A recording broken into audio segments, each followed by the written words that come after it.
So here we're going to look at pinning the arm from that scarf position where we're pulling the elbow. We're going to look to pin it with the knee and get into a controlled crucifix position and advanced position from there. So into side control. Our opponent again gets that inside elbow between us. So we're going to want to address that. We keep a nice shoulder pressure here, and we're going to reach back down, pulling the elbow, scarfing through just like last time.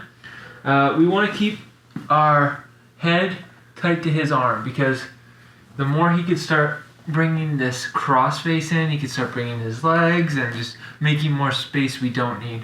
So you can wrap this here. You could do a nice telephone grip like this if you want. Personally, I just hug it here like this over the top of the bicep, keeping my head nice against his forearm so he can't weave that top arm in. I have a lot of sensitivity. If he ever tries to weave that through, I know that he's going to be doing that because I could feel it with the senses in the back of my head here. So I've pulled this through. Now with this elbow, we want to tuck it between our body and his arm. So it was on the outside here. We're gonna bring it inside like this. Now we have a frame on his arm. So as we come back in, we're pinning it to the mat, and then this top leg is gonna come inside the bicep and weave inside.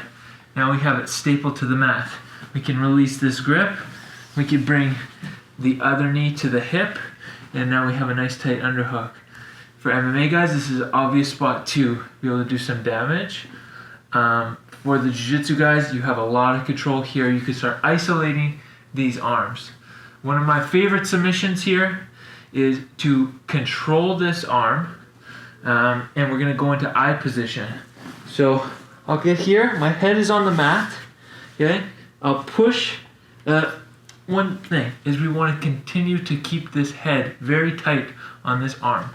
Okay, we got our chest weight down on his body, on his chest, keeping a nice pressure.